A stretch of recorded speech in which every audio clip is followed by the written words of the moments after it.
So my name is Amy Soderquist. I'm a Senior Director for Charging Solutions at Inspiration Mobility. I'm on the energy side, and I primarily work with customers to help them figure out what the right charging solution is as they're going all electric.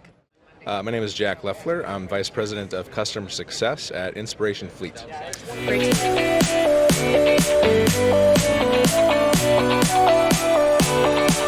Yeah, Inspiration Fleet is the first eFMC in the industry. So we're a fleet management company that is solely focused on electric vehicles. And we go a step further. We don't just lease vehicles and offer typical FMC services. We also install EV infrastructure. We help every customer with a charging plan. We make sure that the EVs you put into service are actually utilized and drive satisfaction for your drivers. Oh, that's great. Yeah, I would say in my experience in the fleet industry, I've been doing this almost 20 years now, and when companies go to put EVs in service for the first time, they tend to think of EVs as being the same as any other vehicle. So there's an opportunity to rethink the way that's done. We don't want a situation where EVs are put into service and the drivers don't know how to use them, don't know how to charge them, and then they sit idle.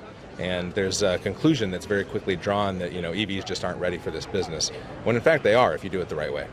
And I mean, tools that aren't being utilized aren't really helping a fleet do anything, so making sure that they're utilized and reducing that downtime across the fleet can make a big impact too, I can imagine. Absolutely.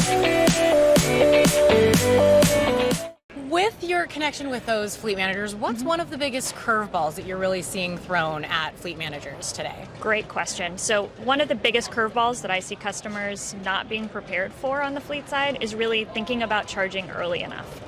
So they get all excited, they order these electric cargo vans, trucks, sedans, whatever they happen to be using in their fleet, and then they are a month out from the vehicles being delivered and they have no idea how to charge them.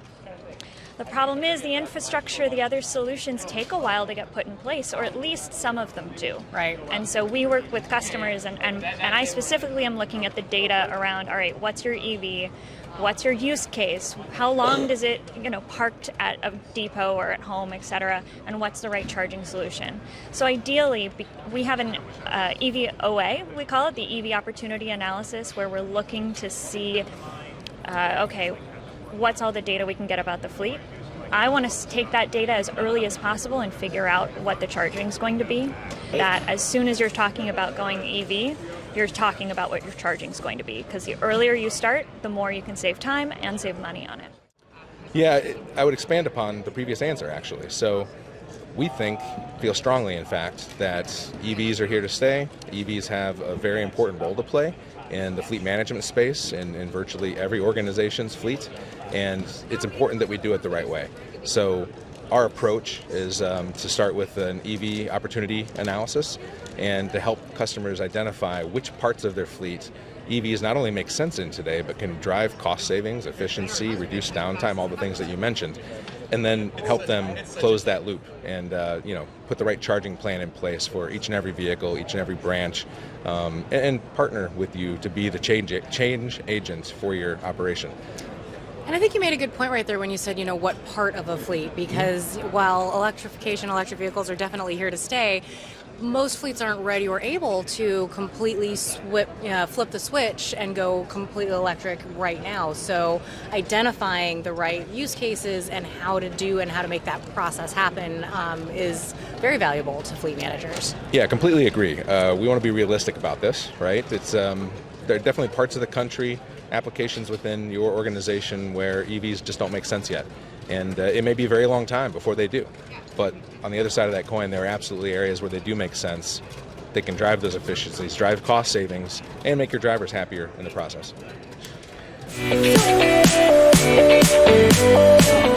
I mean, I think, again, you may have answered this in a few ways, but in a nutshell, how are you really helping fleets, stay ahead instead of just trying to keep up? Yeah, again, as the first eFMC, we feel like we're uniquely qualified to help customers to really drive this issue forward and kind of prove to the rest of the industry just how viable the EV solution is for their fleet. I think we're doing some unique work on the analysis side FMC analysis tends to be very broad, very high level, very much this is the TCO for one vehicle versus another in a very broad sense, as opposed to getting very specific to the application, to the driver, to the location, to the charging solution, of which there are many. And I think that's where we add value and where we are a little bit different. It's really helping take all those various data points and helping the fleet managers make sense of it all. Yeah, absolutely. So we work with a lot of companies that are focused on a pilot program, and that's a great place to start. But what we also want to be building in is not just what are you going to need to charge your first 5, 10, 25 vehicles, depending on the size of your pilot, but what's it going to take to actually charge the entire fleet over time? How do you standardize that rollout so that if I'm an employee that's going between multiple locations, I'm going to have the same experience at one as the next? It's also building out so that you can scale and future-proof. So we're working with our customers to figure out what's the right way to do that for them based off of, again, time, budget, etc. What trend do you really think fleets should care a little bit more about this year going into the rest of 2025? Yeah, it's an interesting question. I think the political spectrum needs to be addressed in a way, right? So there's a lot of unknowns, as we all see. The news changes every single day on this topic. And, right now, for example, we have, 45W tax credit that's available for EVs that are put into service. That's a very valuable, economic incentive to use EVs that potentially may go away. We don't know for sure. And so a couple of things as I think about that. One is it's here now, it's available now. So if you act soon, then it's there, and that's maybe an incentive to act sooner than later, to do this analysis, to locate the parts of your fleet where it makes sense, and to do something sooner than later. And the other piece is, if you feel that that's an important incentive to keep in the industry, do your part, reach out to, your political, resources where you live locally, and push for that sort of thing to stay. We think it's important, but we need to prepare for a scenario where it may be gone. So.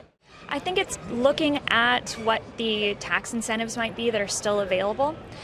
There are several of them that we work with. 45W is one, for example, and that offers potentially sizable savings for a fleet, but it may be going away in the next couple of years. So if you're looking to, again, launch that pilot and you're looking to make that pitch internally to your finance team, to your procurement team, etc., start looking at EVs sooner rather than later so that you can get that pilot moving.